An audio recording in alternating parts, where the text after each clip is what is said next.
Kalau vena ya, vena pembuluh darah yang pasti ke dalam jaringan ya, merusak jaringan. Ya, namanya disuntikan tuh merusak jaringan. Nah, itu harus bebas kuman atau steril. Makanya di sini kita perlu mengetahui bahwa ada sediaan obat yang memang membutuhkan perlakuan steril ini, ya. Nah, jadi bisa dengan Zoom pembelajarannya, bisa dengan luring, ya. Kalau memang kita memungkinkan Zoom, kalau tidak ya luring, ya. Kemudian nanti ada tugasnya bisa e-learning atau kita menggunakan apa namanya media lain ya. Media lainnya bisa seperti kemarin ya, kita kumpulkan satu di G Drive misalnya. Ya. Kemudian nanti tugas-tugas itu tetap harus kalian ya bisa mandiri, bisa juga berkelompok kayak misalnya bikin mind map itu berkelompok ya. Nah, kita lihat dulu dengan sediaan steril. Jadi gini, kita harus mengetahui dulu ya tujuan kita belajar teknologi sediaan steril. Tadi kita sudah tahu ya sediaan apa aja yang memang harus steril, sediaan mata pastinya, kemudian sediaan parenteral, sediaan injeksi, sediaan hidung itu wajib steril. Nah, udah tahu di bahwa sediaan-sediaan tersebut harus ya ada dipersyaratkan steril. Di farmakope juga itu ada persyaratan steril ya untuk bahan bentuk sediaan yang tadi disebutin ya. Ya, jadi kalau misalnya kalian lihat-lihat farmakope, misalnya mau lihat injeksi apa gitu ya, injeksi ranitidin injeksi lah misalnya ya. Nah itu di situ ada persyaratannya harus steril ya. Jadi steril tujuan pembuatan sediaan itu kenapa harus disterilkan untuk menghindari terjadinya infeksi ya pada jaringan dan cairan tubuh. Jadi yang apa namanya sediaan parenteral itu dengan merusak jaringan, jadi menghindari infeksi ya. Kemudian juga pada cairan tubuh. Karena pada tempat-tempat tersebut pertahanan terhadap zat asing tidak selengkap yang ada pada saluran cerna. Jadi ternyata eh, maka yang rute pemberian ya. Jadi kan rute pemberian obat macam-macam. Ada rute pemberian obat secara oral, ada pemberian obat secara parenteral. Nah, parenteral itu kan dari katanya para dan enteron. Ya, enteron itu kan nah, ini ya usus. Enteron itu usus artinya. Jadi dia di luar usus atau menghindari usus. Jadi yang tidak melalui usus ya dengan cara merusak jaringan tubuh. Nah, kalau saluran cerna kita kan memang banyak dilindungi ya, ada mukosa ya yang melindungi apa namanya jaringan-jaringan di bawahnya. Ya, kalau ini tidak, sehingga harus dibuat steril. Itu tujuannya. Nah, sediaan steril apa aja ya? Tadi ya injeksi, kemudian infundabilia itu infundabilia. Kemudian tetes mata, salep mata, sediaan mata. Cairan irigasi itu untuk merendam luka. Ya kan? Kenapa? Luka itu kan terbuka jaringan kita, pastinya harus steril. Larutan dialisa itu untuk apa namanya? Hemodialisa untuk cuci darah, kemudian sediaan biologis. Biologis, produk biologi ya, vaksin, toksoid ya, toksoid antitoksin, produk penambah darah ya, ini sediaan biologis itu harus steril. Kemudian pelet implan ya sama ya, implan itu juga ditanam ya di dalam jaringan, jadi harus steril juga. Yang pertama itu sediaan parenteral nih. Ya, kita sudah familiar ya dengan obat suntik seperti ini ya. Biasa penggunaannya memang oleh tenaga kesehatan yang memiliki keterampilan ya khusus, maksudnya tidak bisa diberi langsung kita gunakan ya. Sediaan yang digunakan di luar saluran cerna, parenteral ya, di luar saluran cerna. Sediaan parenteral itu syaratnya dia harus steril yang pasti pertama. Kemudian dia bebas pirogen. Pirogen itu adalah ini hasil metabolisme dari bakteri.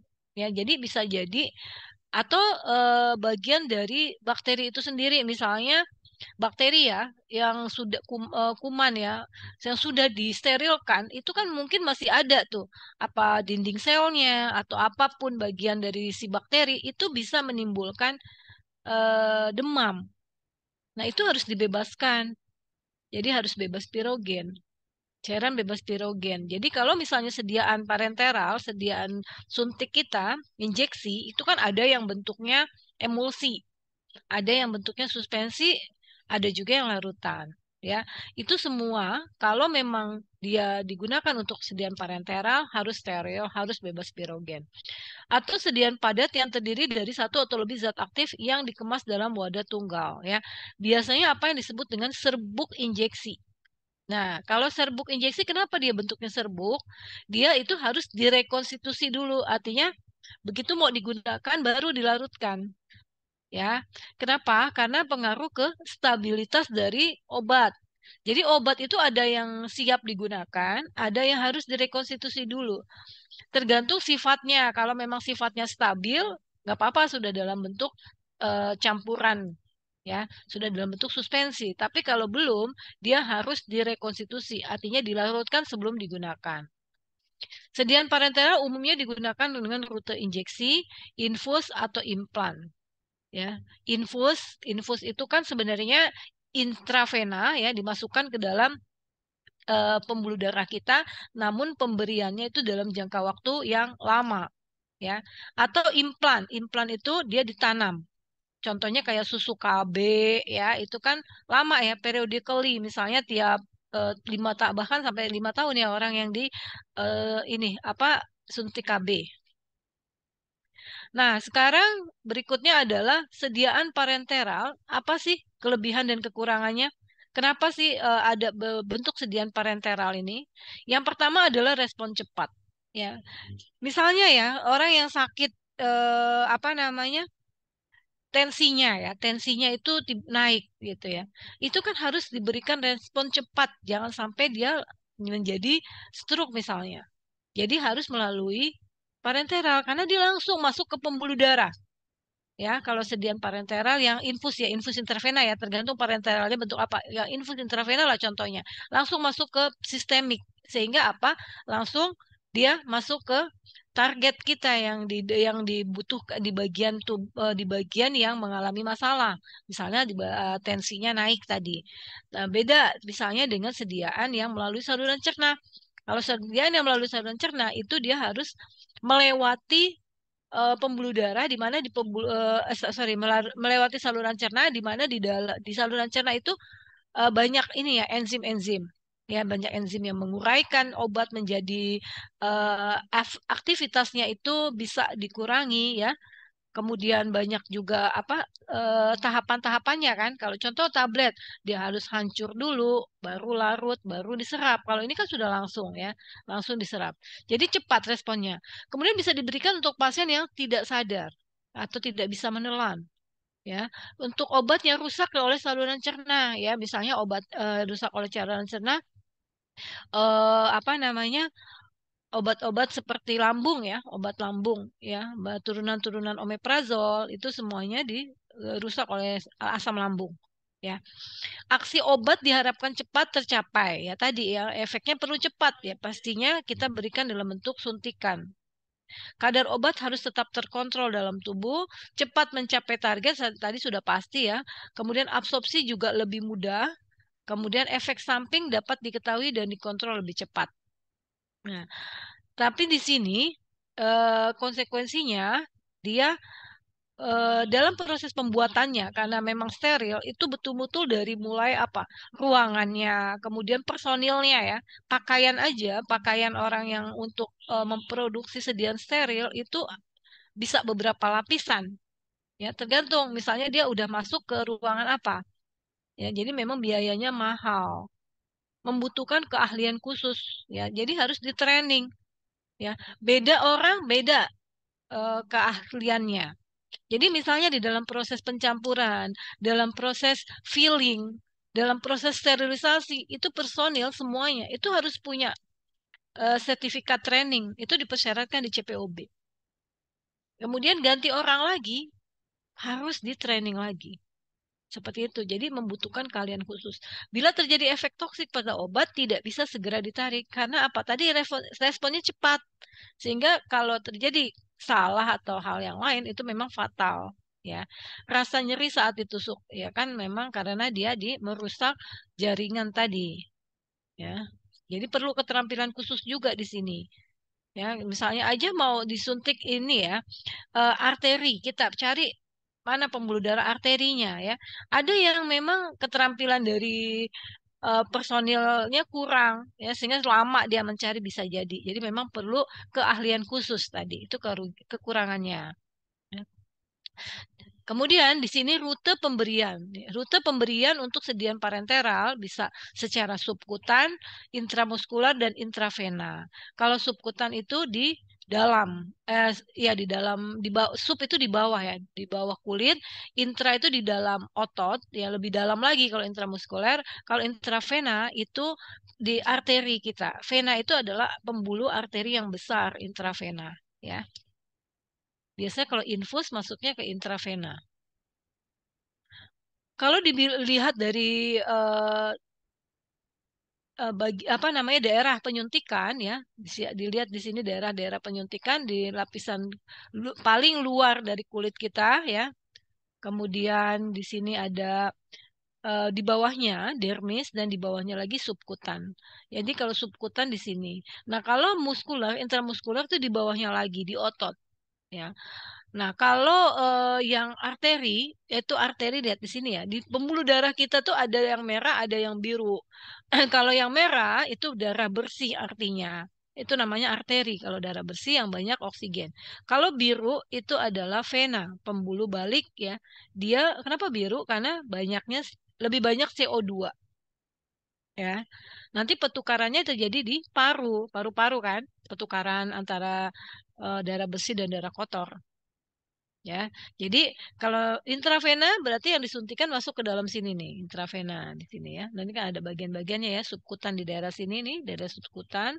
Kemudian intradermal di daerah sini ya, di daerah dermis. Ya, kemudian kalau intramuskuler di dalamnya lagi, kalau intraarteri di sini di bagian pembuluh darah arteri yang merah-merah ini, intraarteri. Itu ya. Jadi itu untuk gambaran kalau misalnya disuntik di bagian mana ya tergantung posisinya yang tadi ya. Kemudian intravena, intravena berarti di pembuluh darah vena sini. Gitu.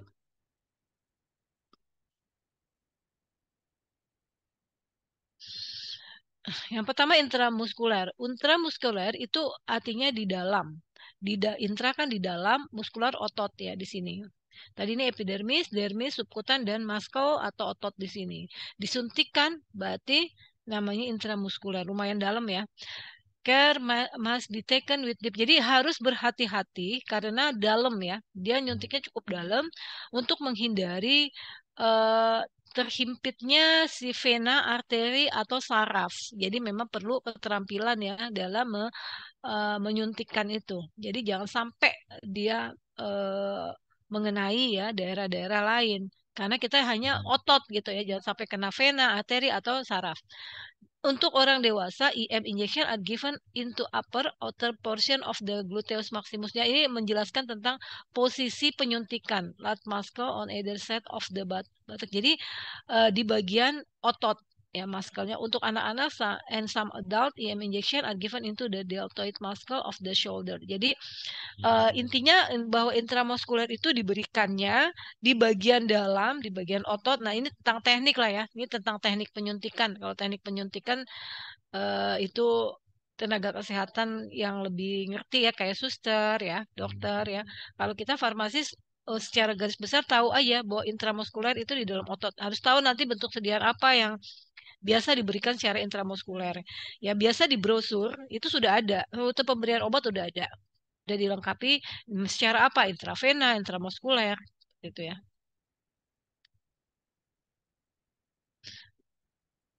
Nah, intramuskuler atau IM di bagian otot lurik. Otot lurik itu adalah otot rangka, jadi adanya di rangka ya. Kemudian sekitar 0,5 sampai 2 mili, bahkan sampai 4 mili.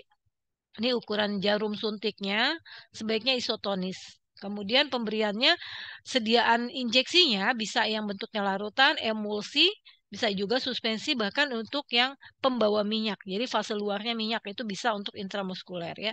Jadi dia lebih banyak kalau intramuskuler. Beda nanti dengan intravena ya. Kalau intravena itu harus yang bentuknya larutan.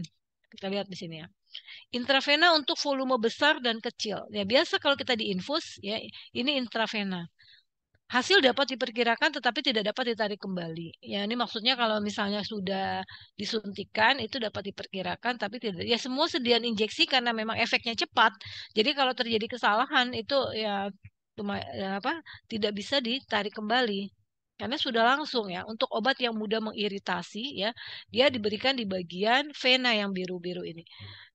Ini ukuran needle-nya ada kecepatan ternyata menyuntikan tuh ada kecepatannya juga ya 1 mili per 10 detik jadi nggak boleh terlalu cepat atau terlalu lama. Nah di sini untuk injeksi IV volume 100 sampai 1000 mili disebut venosilisis.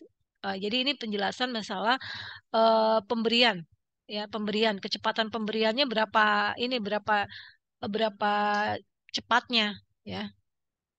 Kemudian fast acting rute. Jadi intravena itu merupakan rute pemberian yang paling cepat ya because the drug secara langsung directly ke dalam pembuluh darah digunakan pada saat emergensi. Jadi memang kalau misalnya posisi yang pasien itu betul-betul urgen ya rutenya adalah intravena commonly used for fluid and electrolyte ya. Jadi untuk infus-infus yang biasa kan kita kalau masuk ke rumah sakit diinfus misalnya kekurangan cairan, penambah elektrolit itu harus bentuknya yang intravena. Jadi masuknya ke pembuluh ke vena. To provide necessary nutrition to the patient bisa juga untuk pasien-pasien yang memang dalam keadaan tidak sadar ya, dia kan harus selalu masuk ya, baik cairan maupun makanan, makanan dalam bentuk cair. Nah, itu bisanya dalam bentuk intravena ya pemberiannya. Kemudian di sini subcutaneous ya, subkutan itu artinya di bawah kulit, yaitu pada jaringan adiposa di kulit di sini ya. Ya, kalau ini bagian atas, ini dermis, ini banyak pembuluh darah, di sini ada subkutan. Kalau intramuskuler kan bawah lagi. Isotonis, ya, volume sampai 2 mili, ini ukuran needle-nya. Kemudian absorpsinya juga lebih cepat dibandingkan interdermal. Kalau inter kan di dalam ya. Lebih lambat dibanding IM. Kemudian yang diberikan secara subkutan, insulin, kemudian vaksin, obat narkotik ya, dan epinefrin dan vitamin B12 itu secara subkutan. Kemudian berikutnya intradermal untuk keperluan diagnostik. Diagnostik itu mendeteksi ya biasanya ya. Ini misalnya ada masalah dengan apa anggota tubuh, organ tubuh misalnya bisa dengan cara diagnostik kemudian disuntikkan suatu tracer ya, tracer apa di bagian mana nanti yang bermasalah itu diagnostik. Volumenya 0,05 ya, ukuran needle-nya lebih baik isotonis. Ya, secara umum memang steril, kemudian isotonis itu tuh persyaratan bebas pirogen ya. Dan itu persyaratan sediaan umum steril injeksi. Kemudian kalau ada yang mau ditanyakan langsung nggak apa-apa ya. Intradermal. Nah, di sini contohnya intradermal itu skin test for TB. Jadi untuk TB ya bisa dengan cara intradermal atau untuk fungal infection. Jadi infeksi jamur atau infeksi TB itu untuk mendeteksinya secara intradermal. Kemudian alergi skin testing. Jadi ada juga kan orang ya sebelum diberikan obat sama dokter suka ditanya ya alergi nggak obat ini obat itu ya atau dia dites dulu di kulitnya. Ya misalnya apa tuh penggunaan antibiotik yang biasa orang suka alergi kan. Nah itu small amount jadi sedikit alergen dimasukin. Nah untuk mendeteksi dia alergi atau tidak. Jadi secara intradermal. Intraarteri. Nah, arteri ini di sini ya. Di pembuluh arteri yang di tangan langsung ke dalam arteri. Dia bentuknya larutan emulsi juga bisa. Jadi untuk radio opak media, antineoplastik, obat kanker, obat antibiotik maupun untuk radio opak itu untuk mendiagnostik menggunakan radioaktif. Nah, dia secara intraarteri ternyata ya. Kalau intratekal ini di bagian tulang belakang kita. Jadi kan susunan saraf pusat kita itu kan ada dua ya, di otak dengan di tulang belakang. Nah, di sini Intratekal disebut juga intraspinal. Ini biasa kalau misalnya kita mau operasi yang apa efeknya sentral, ya seperti operasi sesar, ya itu bisa di sini. Disuntikannya di sini memang di lumbal. Nanti lumbal keberapa gitu ya itu disebut juga dengan intraspinal. Kan di tulang belakang kita kan ruas-ruas tulang belakang tuh ada beberapa ruas tuh ya. Nah itu di situ di bagian situ langsung ke dalam tulang belakang. Itu namanya intratekal. Udah pasti isotonis tadi udah pasti ya. Apalagi ini kan langsung ke susunan saraf pusat kita. Untuk analgetik dan neuroleptik ya. Jadi kalau misalnya kita sesar, operasi sesar untuk mengurangi rasa sakit, misalnya dikasih ketorolak, yang itu pemberiannya suntikannya intratekal ini di belakang tulang belakang ini ya. Neuroleptik juga obat-obat yang untuk terhadap saraf ya untuk menenangkan misalnya ya di belakang. Intraartikuler di antara sambungan sendi. Misalnya mau menggunakan obat-obat NSAID ya, obat-obat orang yang misalnya radang sendi ya, sendinya sakit, suntik itu di situ di dengkul misalnya, langsung ke dalam sendi. Intraartikular ya. Kemudian intrakardial ke jantung, kardiak kan jantung, tentunya untuk kardiotonik dan kemudian garam-garam kalsium sebagai kalsium channel blocker. Contohnya obat-obat apa ya jantung ya, obat jantung yang termasuk golongan kalsium channel blocker itu secara intrakardial. Nah, itu ya, itu ya teman-teman tentang rute pemberian obat. Ya, kita lanjutkan ya ke tentang sterilisasi. Nah, di sini kita lihat bahwa sterilisasi itu terkait dengan sterilitas, kemudian teknik aseptis, ya, sterilisasi, ada dengan desinfeksi, itu semuanya istilah-istilah itu kita akan jumpai jika kita mempelajari tentang steril, ya. Nah, sekarang sterilitas dulu. Sterilitas itu adalah suatu kondisi tidak adanya mikroorganisme. Jadi ada atau tidak ada. Jadi kita nggak ada di sini daerah yang gray area nggak ada. Jadi positif atau negatif gitu ya sterilitas. Tidak adanya. Jadi betul-betul negatif nggak boleh ada. Sterilisasi itu sterilitas. Jadi kalau sterilitas suatu kondisi ya. Sementara sterilisasi adalah suatu proses. Kan sasi ya itu suatu proses namanya. Suatu proses membuat menjadi steril. Bagaimana proses itu bisa meniadakan tuh mikroorganisme.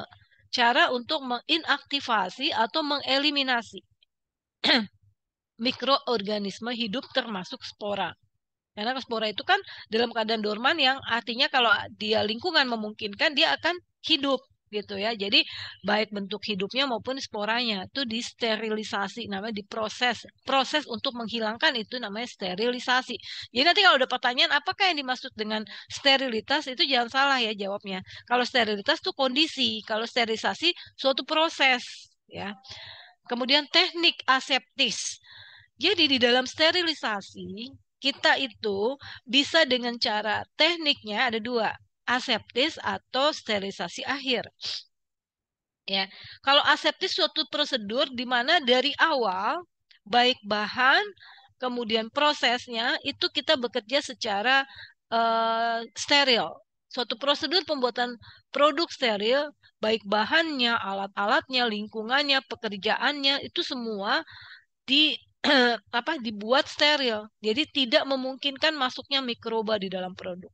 Teknik aseptis. Jadi dia tidak menggunakan eh, apa namanya tidak menggunakan panas ya, tidak menggunakan yang itu tadi ya. Kalau yang sterilisasi akhir biasanya dia dengan panas ya, misalnya dengan autoklaf atau oven itu sterilisasi akhir. Kalau aseptis itu biasa ada beberapa alasan kenapa dilakukan secara aseptis. Salah satunya karena memang bahan eh, bahan obatnya tidak tahan panas misalnya. Ya, jadi harus disterilisasi secara aseptis. Ya, aseptis itu bisa dengan sterilisasi secara apa aja, bisa dengan penyaringan, bisa dengan teknik apa namanya radiasi bisa ya untuk bahan bakunya ya, bahan baku atau mungkin bukan mungkin ya, bahan baku, kemudian peralatan yang digunakan ya, itu jadi intinya sebelum proses pembuatan obat, semua komponen penunjangnya disterilkan dulu. Itu namanya aseptis, gitu ya. Uji sterilitas adalah suatu pengujian produk steril dari paparan mikroba. Kalau uji sterilitas hubungannya dengan mikroba. Jadi dia di laboratorium mikro ya, uji sterilitas. Pembuatan produk steril. Nah, tadi ini berhubungan dengan kelas-kelas di fasilitas produksi yang ada di pabrik. Yang ini ada di dalam CPOB Aneks 1, yaitu tentang pembuatan produk steril. Jadi kelasnya di industri itu untuk fasilitas produksi itu ada kelasnya ya. Kelas ini berhubungan dengan apa? Berhubungan dengan jumlah partikel yang ada ya. Jadi ternyata udara kita nih di mana kita berada itu jumlah partikelnya beda antara ruangan kosong dengan ruangan ada orangnya. Ada orang satu, ada orang dua, apalagi banyak itu beda. Ya, makanya di dalam browser itu benar-benar limited. Apa operatornya itu betul-betul dibatasi jumlahnya. Satu gitu ya. Karena setiap orang itu berpotensi membawa partikel, membawa mikroba. Nah, itulah makanya kenapa perlu apa orang-orang operasi apa operator yang eh, keterampilan, punya keterampilan. Nah, kalau orang itu misalnya sakit atau gimana, makanya tuh punya ada beberapa orang-orang yang sudah di training. TT ya. Ya. Kelas A itu adalah kelas yang paling tinggi levelnya. Zona untuk kegiatan berisiko tinggi, yaitu zona pengisian. Nah, biasa untuk pengisian nih, cairan-cairan steril, misalnya obat suntik ini di zona A. Zona pengisian, wadah tutup karet, ampul dan filter terbuka. Jadi di sini di kelas A. Intinya dia adalah kelas yang paling tinggi tingkatannya karena ya berisiko. Kayak kita kan feeling ya masukin cairan langsung ke dalam kemasan primernya itu kan risiko tinggi ya di kelas A. Jadi makanya di kelas A ini di daerah yang disebut dengan LAF, laminar airflow ya. Jadi memang aliran udaranya itu sudah diatur ya, yang mengalirnya laminar ya, sejajar. Ya, di situ udah terkondisikan baik jumlah mikrobanya udah tidak ada ya pastinya ya. Kemudian partikelnya di sini ya, di LAF ini. Jadi laminar airflow bisa berupa ini apa namanya cabin itu maksudnya apa lemari, bisa juga berupa ruangan. Ya, tergantung masing-masing industri.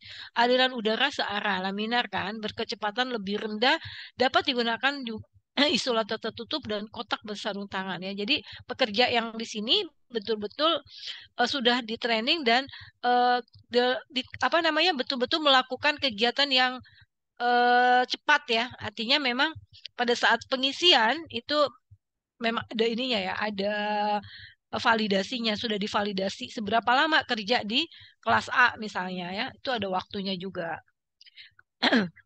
Kelas B di bawah kelas A yaitu untuk pembuatan dan pengisian secara aseptik. Jadi biasanya kelas A itu dia punya latar belakang kelas B. Ya, misal ini suatu ruangan kelas B. Di situ ada lemari LAF namanya LAF-nya kelas A, ruangannya kelas B. Ya, jadi di sini kelas ini adalah kelas untuk latar belakang dari kelas A, maksudnya gitu ya. Kemudian kelas C dan D, area bersih untuk melakukan tahap pembuatan produk steril dengan tingkat risiko lebih rendah. Ya, misalnya mixing, nimbang ya, nimbang, kemudian pokok tahap persiapan persiapan ke untuk step yang sebelum dicampur ya kan pertama nimbang campur ya setelah campur baru kan filling. Nah fillingnya tuh kelas A dengan latar belakang kelas B. Kalau menimbang-nimbangnya kelas C dan kelas D ya persiapan-persiapannya. Produk yang ini apa nih bacanya? Yang disterilisasi akhir. Ya, jadi kan kita tahu produk steril, sterilisasinya bisa dengan sterilisasi akhir atau dengan cara aseptis. Ya, kalau yang disterilisasi akhir, penyiapan komponen dan sebagian besar produk yang memungkinkan untuk disaring dan sterilisasi hendaklah dilakukan di lingkungan minimal kelas D. Ya, untuk mengurangi risiko cemaran. Jadi tadi, jadi grade-nya makin ke bawah makin rendah. Jadi D itu yang paling rendah lah ya di sini. Minimal di situ untuk mengurangi risiko cemaran mikroba. Bila ada risiko terhadap produk yang di luar kebiasaan yaitu karena cemaran mikroba, Misalnya produk yang secara aktif mendukung pertumbuhan mikroba atau harus didiamkan selama beberapa saat sebelum sterilisasi atau terpaksa diproses dalam tangki tidak tertutup, maka penyiapan hendaklah dilakukan di lingkungan kelas C. Ya, jadi maksudnya kalau ada produk yang memang dia tidak memungkinkan diproses dalam posisi tertutup, jadi harus posisi terbuka. Jadi naikin kelasnya ke kelas C. Kenapa? Untuk mengurangi jumlah paparan terhadap partikel. Karena kan kelas C persyaratannya lebih ketat dibanding kelas D. Ya, tapi kalau obatnya nggak terlalu beresiko, toh dalam wadah aslinya nimbangnya, ya udah di kelas D nggak apa-apa gitu maksudnya ya. Itu persiapannya kan di C dan D. Nah, kalau pengisian itu harus di kelas A dengan latar belakang harusnya B. Ya, dengan latar belakang minimal kelas C. Tapi biasanya kelas B kalau latar belakang pengisian produk steril itu di kelas A latar belakang minimal B. Penyiapan dan pengisian salep, krim suspensi dan emulsi kelas C sebelum selesai. Nah, kalau aseptis ya, sorry ya, ini karena sterilisasi akhir ya. Kalau yang tadi untuk aseptis itu wajib kelas A latar belakang B.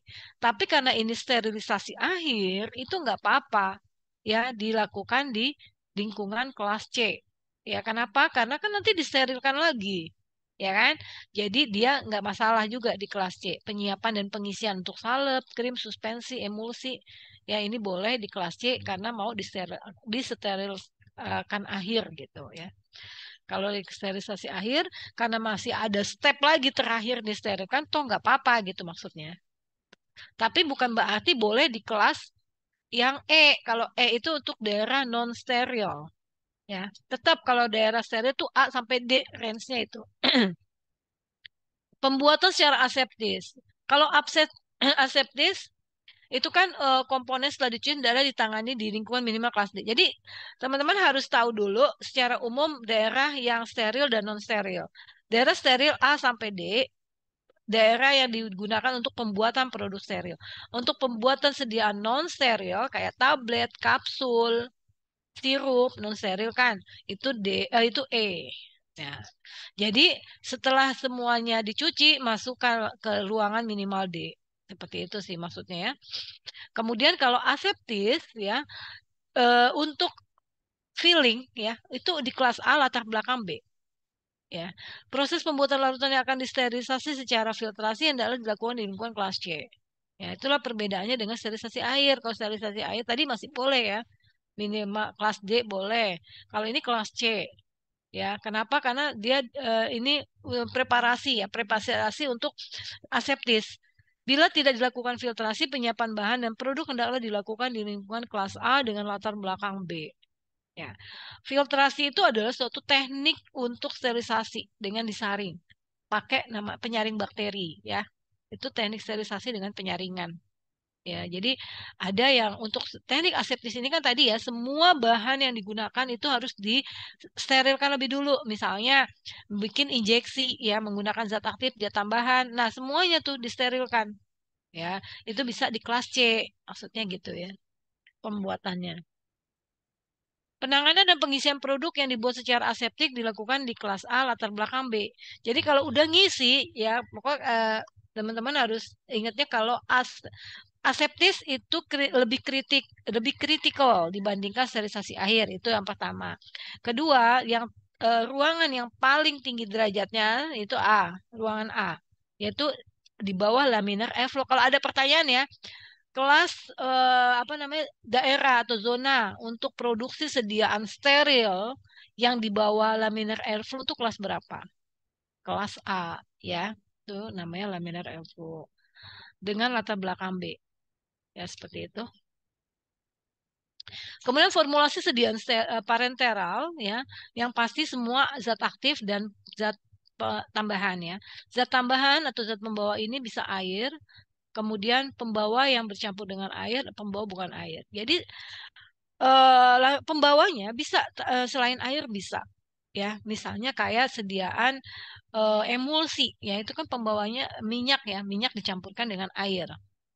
Kemudian bisa juga sediaan yang kayak apa? Emulsi dengan soya ya, minyak minyak apa? Minyak kedelai itu ada juga yang pembuatan emulsi. Ya. Bahan tambahannya apa aja? Menggunakan yang pasti menggunakan antimikroba, antioksidan, dapar, bulking agent, chelating agent, protektan, solubilizing agent, surfaktan. Nah, ini komposisi dari zat tambahan yang ada di sediaan parenteral. Tapi apakah harus digunakan semuanya? Tidak juga ya. Tergantung apa? Tergantung bentuk sediaannya apa. Apa larutan, emulsi, ya. Biasanya larutan, emulsi, suspensi juga ada.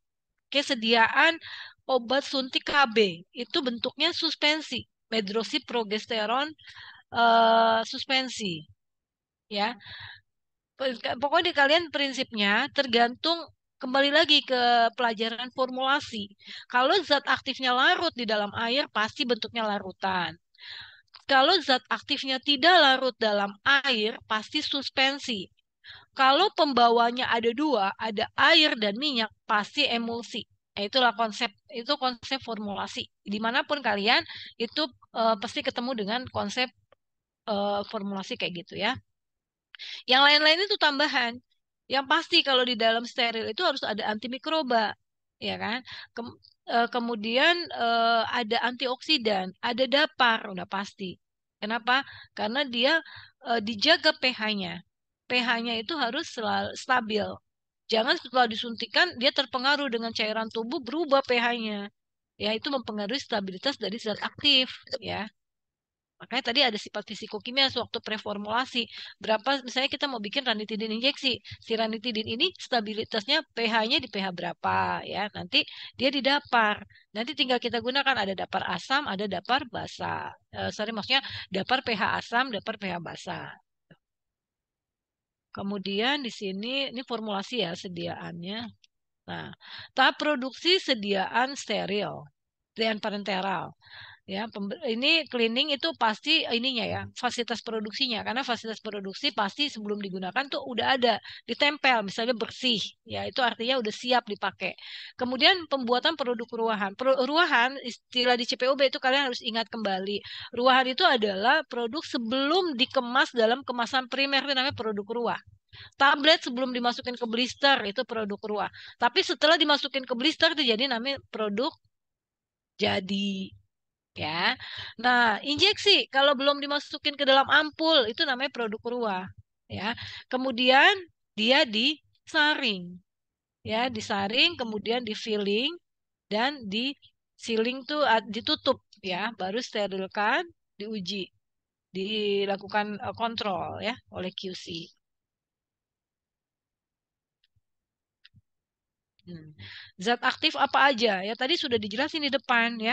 Zat aktif misalnya untuk antibiotik, misalnya untuk itu tadi apa namanya? Elektrolit. Oh, dia diberikan secara intravena ya. Jadi zat aktif itu apa aja obat, semua obat-obatan ya bisa diberikan secara injeksi. Tergantung nanti obat-obatan ini efek terapi yang diinginkannya apa.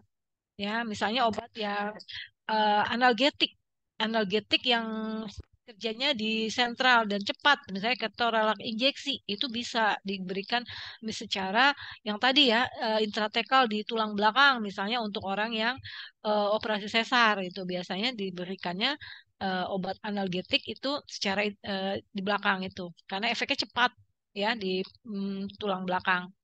Nih zat aktifnya ya bisa antibiotik, anti kanker dan seterusnya bisa diberikan secara parenteral. Ya.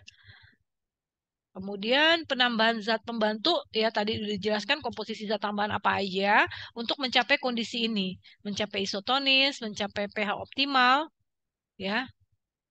Bakterisida, bakteristatik. Kalau bakterisida itu sida itu membunuh, kalau statik itu membuat dia hanya di, apa mencegah pertumbuhannya. Kemudian untuk anestesi lokal atau sebagai stabilisator. Bentar ya.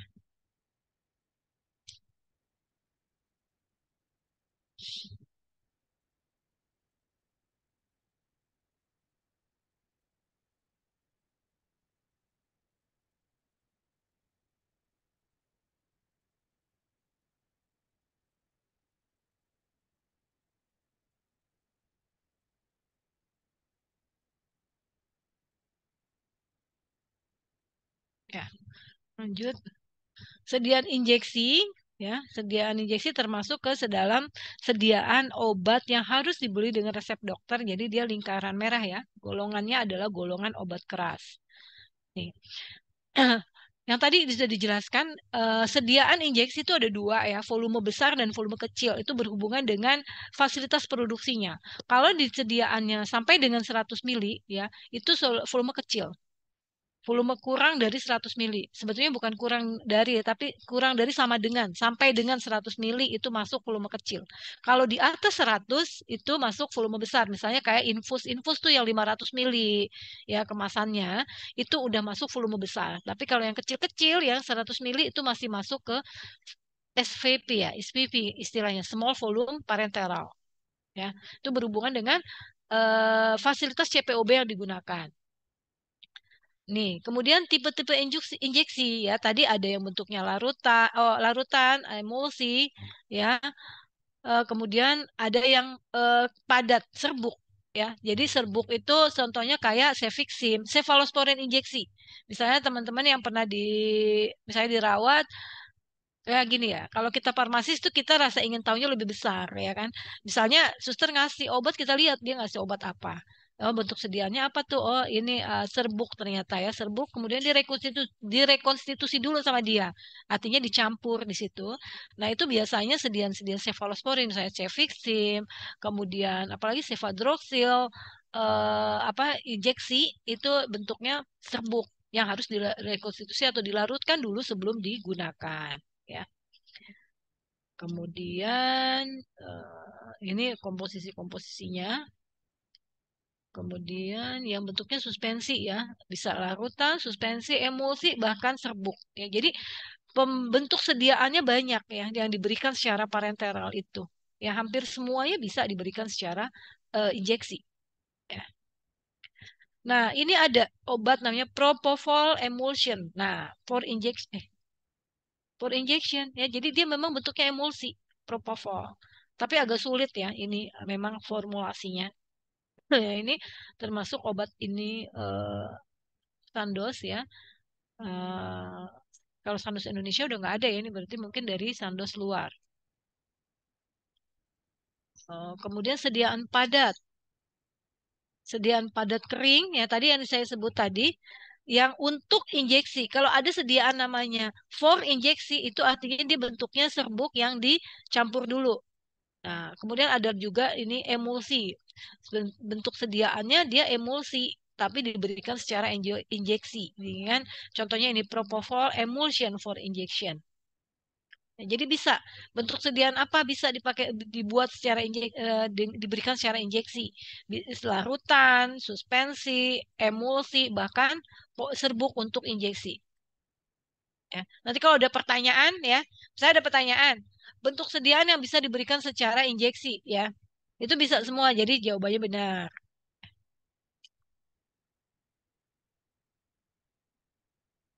Nih, klasifikasi sediaan steril larutan sejati dengan pembawa air, contohnya injeksi vitamin C. Kenapa? Karena vitamin C larut di dalam air, jadi bentuknya larutan. Larutan sejati dengan pembawa minyak. Ya, ini injeksi camphor dengan pembawa minyak zaitun atau campuran ether dan minyak zaitun. Ini juga larutan, tetapi pembawanya minyak. Ya, jadi larutan tuh prinsipnya zat aktif larut di dalam pembawa, tergantung pembawanya air atau minyak. Larutan sejati dengan pembawa campuran. Contoh, fenobarbital natrium, pelarutnya adalah campuran gliserin, alkohol, dan air. Ya, karena sifat dari zat aktifnya fenobarbital natrium, dia memang kelarutannya eh, apa perlu ditambahkan suatu kosolven ya. Gliserin itu kan kosolven untuk membantu kelarutan. Kalau kelarutannya kecil di dalam air, ya, ingin membuat larutan berarti harus dimodifikasi pelarutnya. Dalam hal ini ditambahlah kosolven gliserin. Kemudian suspensi steril dengan pembawa air. Ya, ini contohnya obat KB, obat suntik KB, ya, medroxyprogesterone atau injeksi kalsiferol vitamin D2. Yang dalam bentuk suspensi karena tidak larut di dalam air kan vitamin-vitamin A, D, E, K tidak larut dalam air. Jadi dia bentuknya suspensi.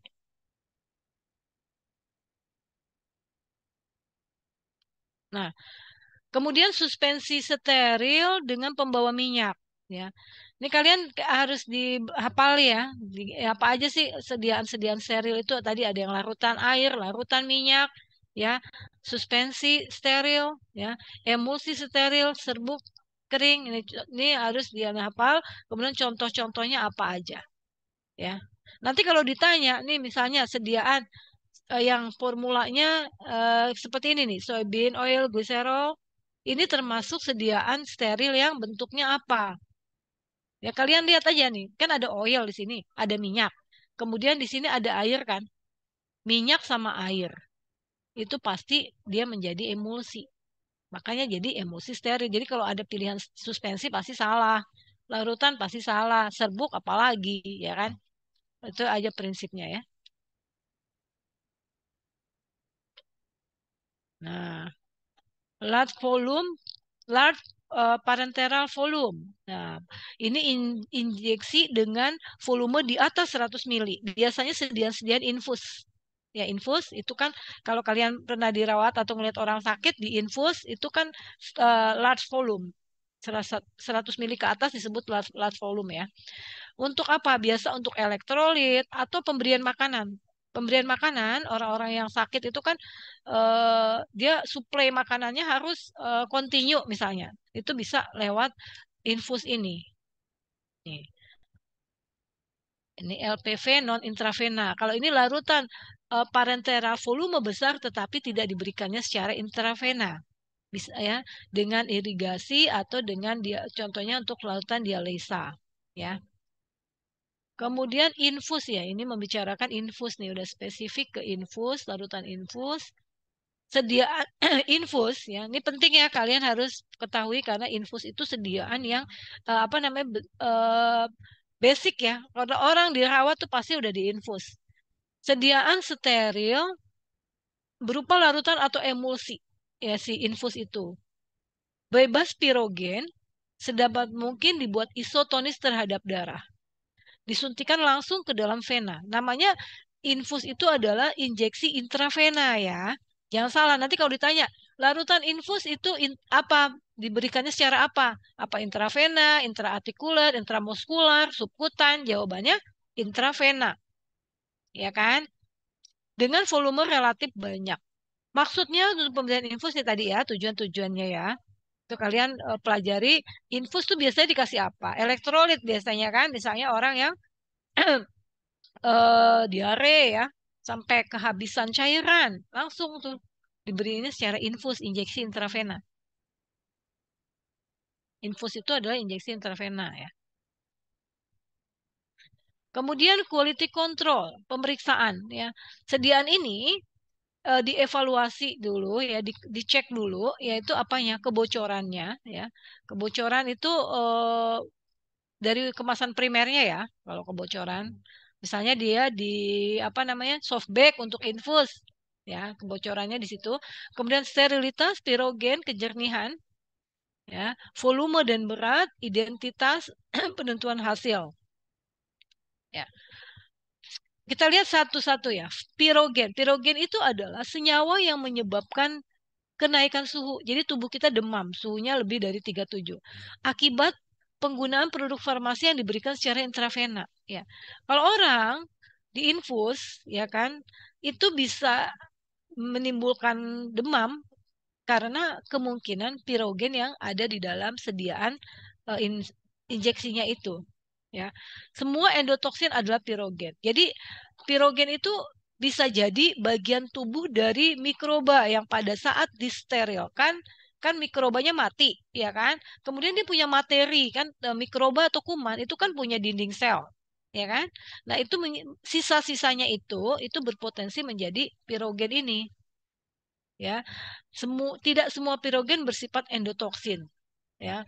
Semua endotoksin adalah pirogen. Jadi endotoksin itu adalah bagian dari pirogen, tapi tidak semua pirogen adalah endotoksin. Jadi maksudnya endotoksin itu kan sebetulnya menyebabkan demam juga, menyebabkan demam juga. Jadi tidak semua, tapi tidak semua pirogen bersifat endotoksin, ya. Kalau endotoksin itu lebih spesifik ya, tertentu.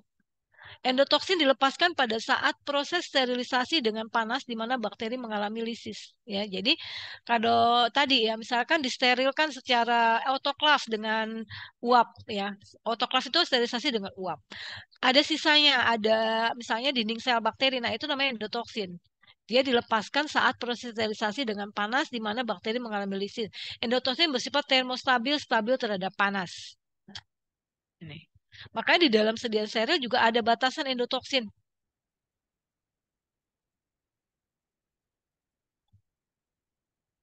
Ya.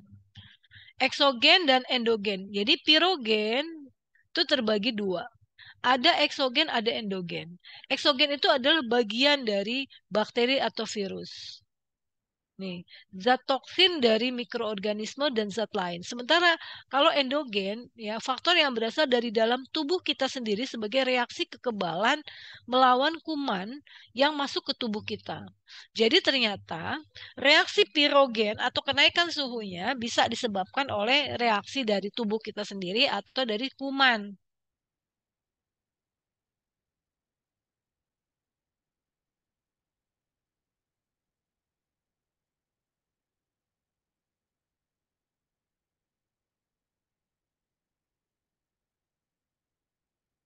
Bentar ya, saya lagi WFH. Nah, uji pirogen ya menggunakan kelinci rabbit test ya. Nah, namun saat ini sediaan-sediaan itu sudah diarahkan menggunakan lal ini. Ya, karena uji pirogen itu menggunakan kelinci itu ada isu juga ya di etik penggunaan hewan hewan ini hewan coba ini.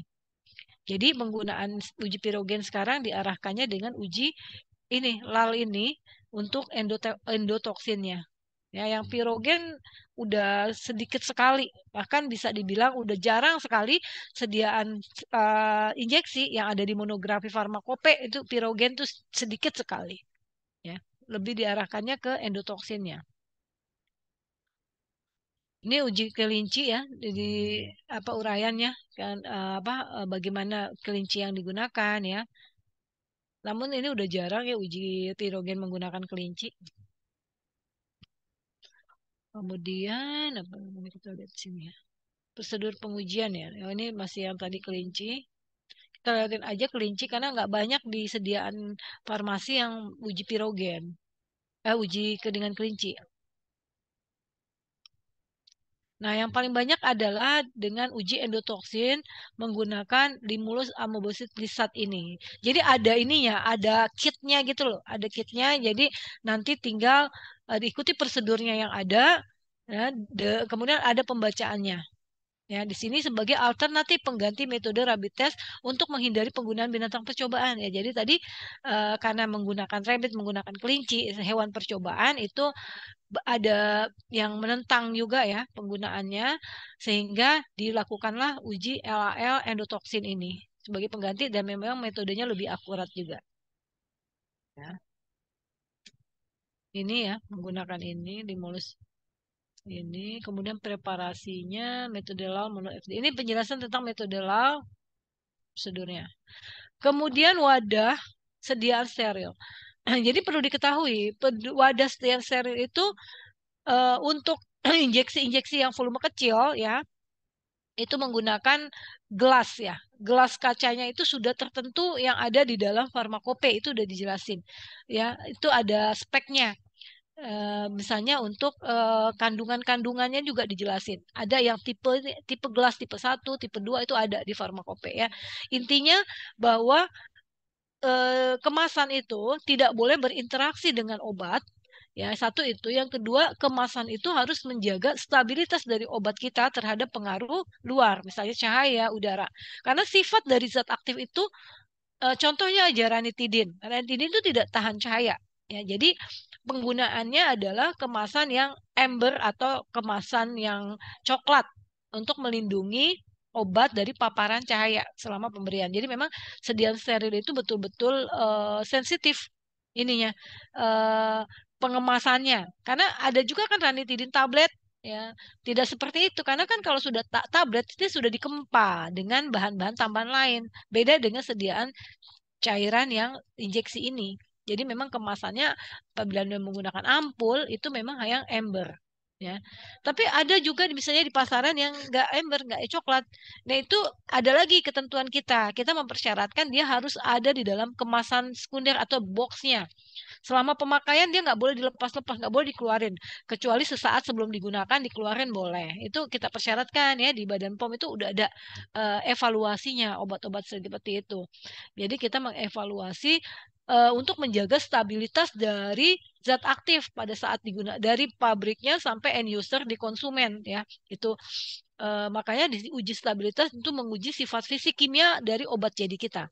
Dilakukan dalam kemasan primer. Udah pasti. Jadi uji stabilitas itu kan dimasukkan ke dalam suatu chamber namanya ya, chamber stabilitas yang suhu dan kelembapannya diatur.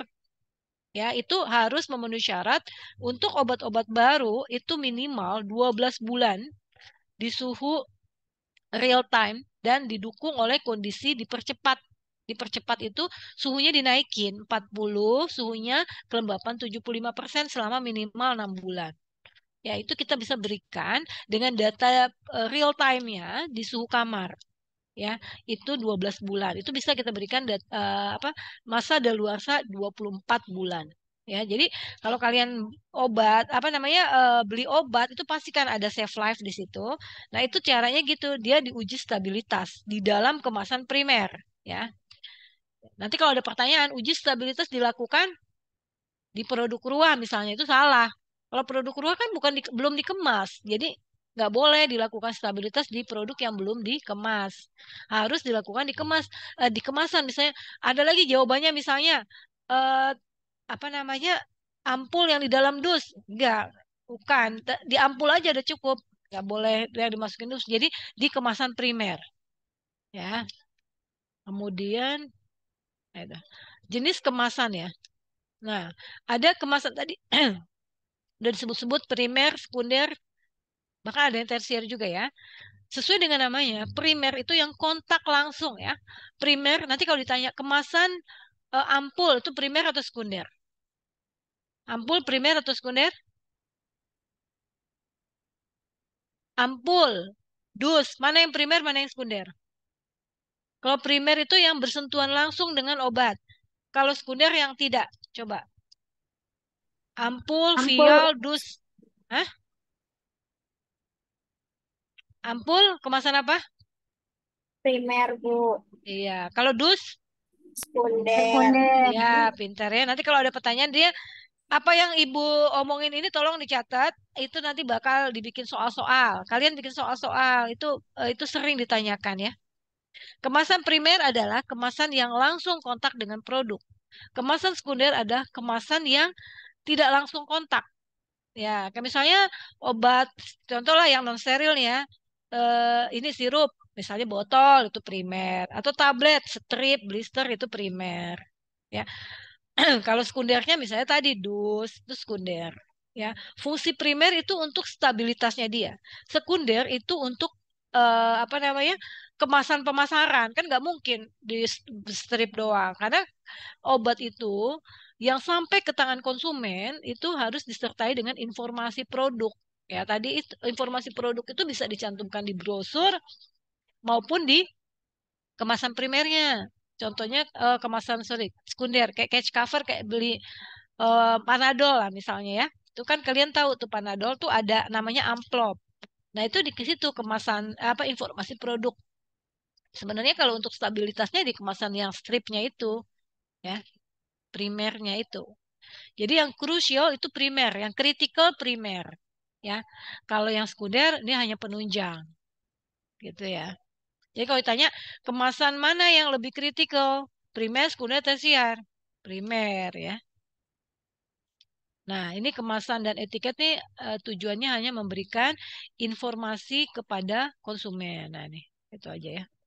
Itu ada persyaratannya, obat-obat yang mau beredar itu harus mencantumkan apa aja di situ dari nama obat ya, kemudian informasi eksipien yang dikandung di dalamnya diwajibkan dicantumkan ya. Pemberian diwajibkan di situ. ya sampai ke informasi keamanan, farmakologinya, indikasi, posologi, kemudian efek samping, ya, interaksi kalau ada.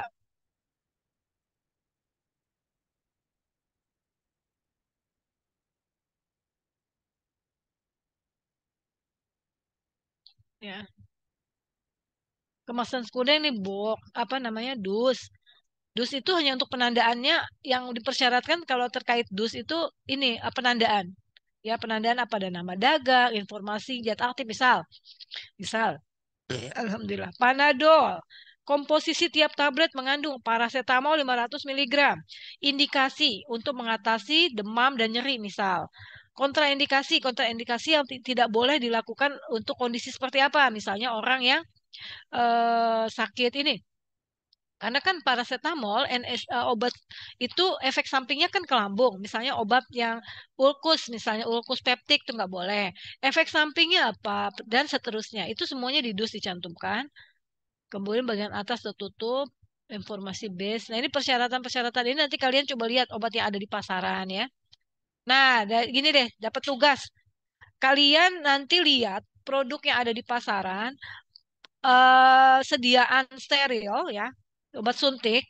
Kalian bisa ambil dari Google, terserah dari mana aja. Pokoknya kalian jelaskan kemasan primer yang ada apa aja. Ada ampul, ada vial, apalagi sebutin. Dengan contoh produknya ya, minimal 5. Kemasan primer. Kemudian untuk kemasan sekunder, apa aja informasi yang ada di kemasan sekunder. Kemudian nanti saya kasih ada ketentuannya. Jadi kebetulan saya kan di registrasi obat itu ada persyaratan ya, di buku per BPOM ya tentang tata laksana registrasi obat ada persyaratan. Apa aja yang wajib dicantumkan pendaftar di bagian dus itu ada apa aja. Tapi kalian lihat obat yang ada di pasaran ya. Jadi kemasan primer contohnya 5 produk, kemasan sekunder contohnya 5 produk. Gitu ya. Boleh juga sih produk yang sama, misalnya ranitidin injeksi dikemas di ampul, ya kan? Itu kalian sebutin aja kemasan primernya ampul injeksi ranitidin. Nah, kemasan dusnya juga boleh obat yang sama, tapi di situ kalian harus jelasin ada informasi apa yang ada di bagian depannya, di bagian kalau misalnya dus itu kan di bagian depan, samping ya kalau nggak salah ya, depan, belakang, samping gitu ya, itu apa aja. Begitu ya. Nanti kalian screenshot seperti itu ya. Itu tiap orang atau tiap kelompok. Maunya gimana nih?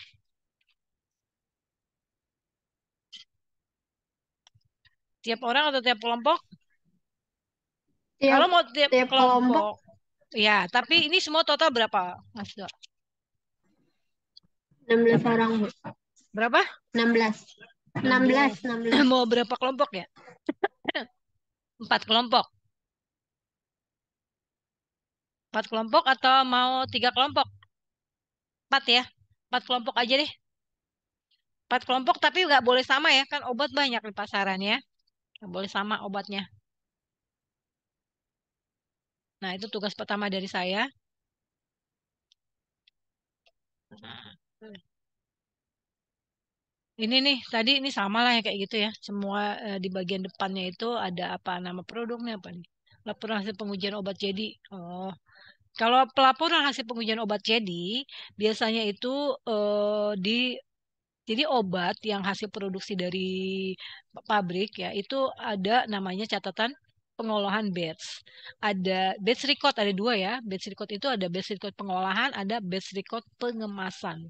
Biasanya kalau sudah selesai semuanya sampai pengemasan, itu nanti ada ininya, ada yang mereview itu adalah QA-nya, quality assurance-nya, dia melihat itu per produk, misal paracetamol tablet.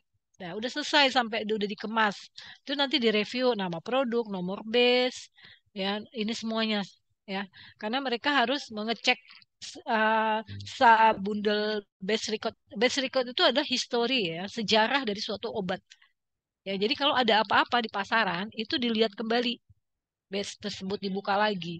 Ya, waktu bikin gimana? Ya, seperti itu. Jumlah persen yang ditolak, ini ininya.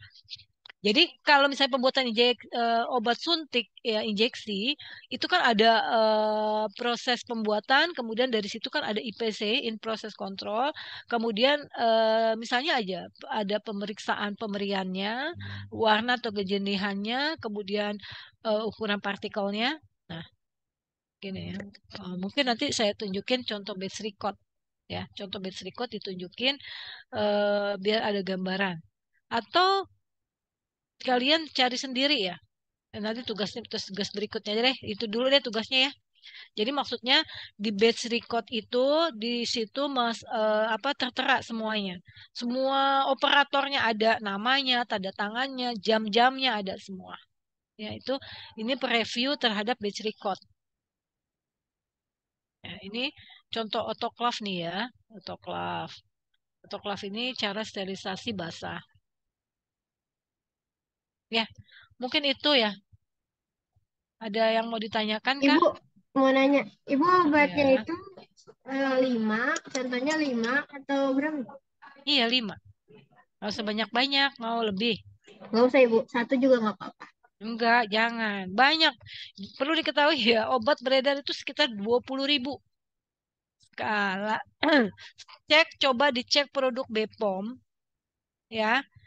Kayaknya waktu itu pernah dikasih tahu ya, cek produk Bepom.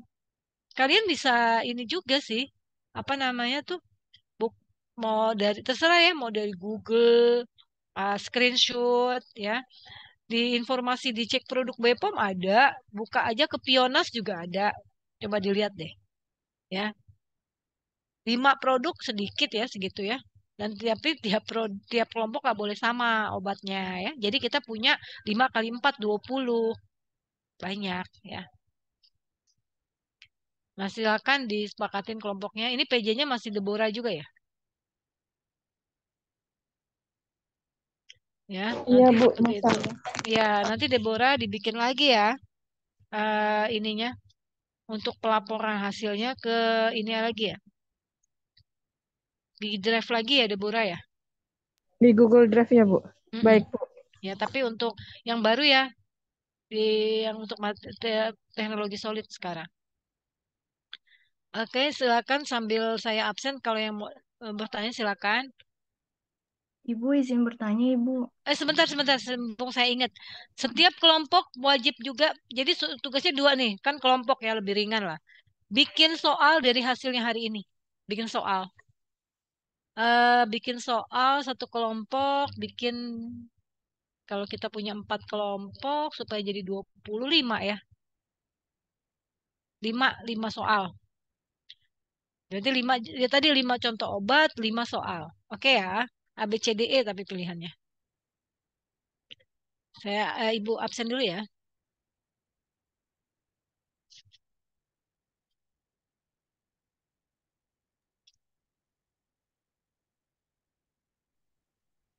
Kehadiran. Oh iya, karena kita belum kelasnya berarti kita nggak dibuka absensianya di screenshot aja ya. Berarti nanti tinggal hari Sabtu di absen nanti ya. Oke. Ibu izin bertanya, boleh, Ibu? Boleh sebentar ini. Ini cuma satu doang. Ini udah masuk ini semua ya. Ini berapa sih? 14. Oh, berarti ada yang nggak hadir ya. Bu, maaf ada yang belum cetak KRS. Oh, tapi hari ini hadir nggak? Jadi nggak bisa ya? Emang nggak bisa Hadir, begitu? Bu. Hadir. Ayo yang nggak apa-apa. Yang penting ini di screenshot untuk bukti gitu loh maksud saya. Ya. Ini udah nih ya, saya mau screenshot nama-namanya udah sesuai semua ya. Ya, nanti saya kirim ke Deborah. Iya, silakan yang mau tanya.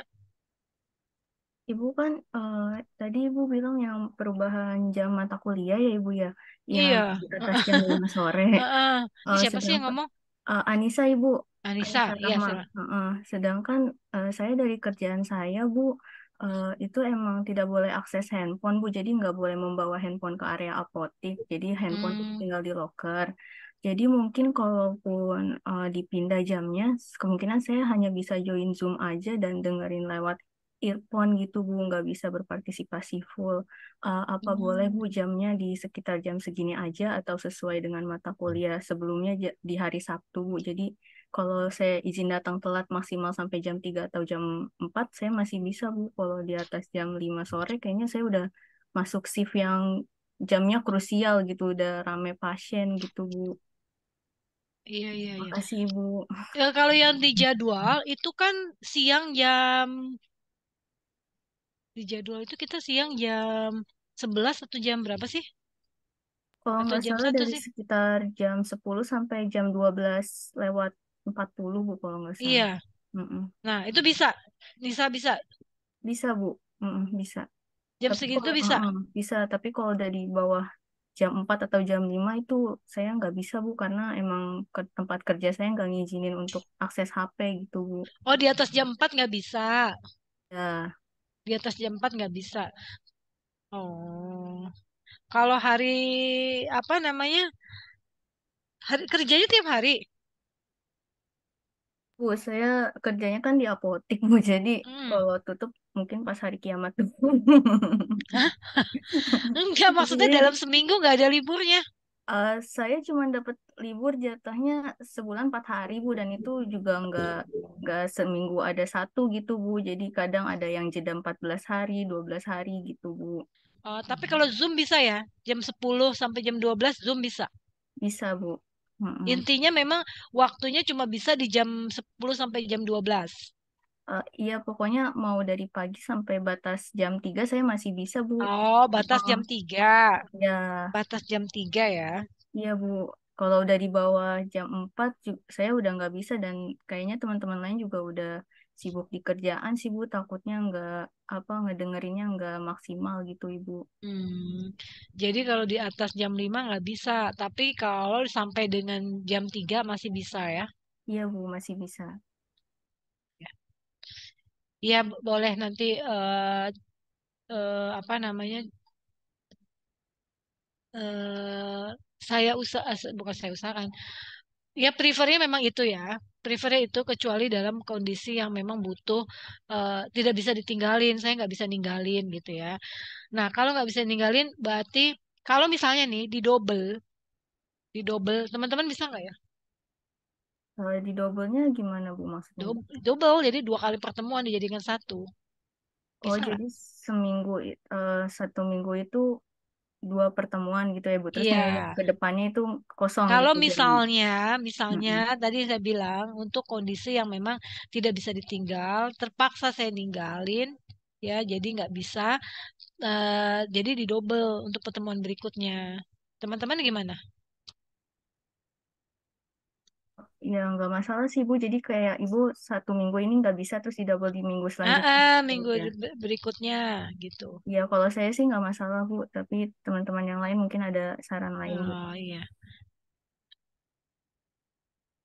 Teman-teman yang lain gimana?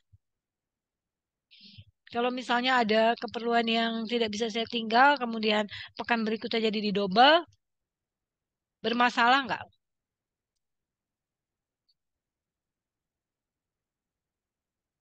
Ini dalam kondisi yang urgen ya, bukan berarti di double terus, enggak.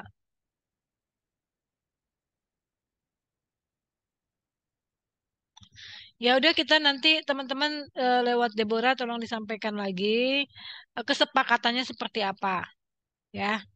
Kita yang sekarang memang Ibu hari Jumat kan keluar kota, jadi hari Sabtunya nggak bisa, memang nggak bisa gitu loh. Makanya saya udah lapor juga kan ke Patria, saya udah lapor seperti itu sih. Tapi intinya mahasiswanya bisa atau enggak gitu. Kalau ke pihak kampus kan saya lapor. Tapi yang mau nerima pelajaran kan mahasiswanya gitu. Oke ya, terkait pelajaran coba tadi teman-teman semuanya gimana tadi tentang produk steril ya. Jadi kalian di kepalanya gini loh, kalau mau mempelajari sesuatu harus tahu dulu urgensinya. Ngapain sih saya belajar ginian gitu. Tujuannya adalah supaya kita tahu bahwa ada loh bentuk sediaan lain yang memang harus bebas dari tadi mikroba tadi ya. Tidak boleh ada. Karena dia betul-betul nol syaratnya, tidak boleh ada.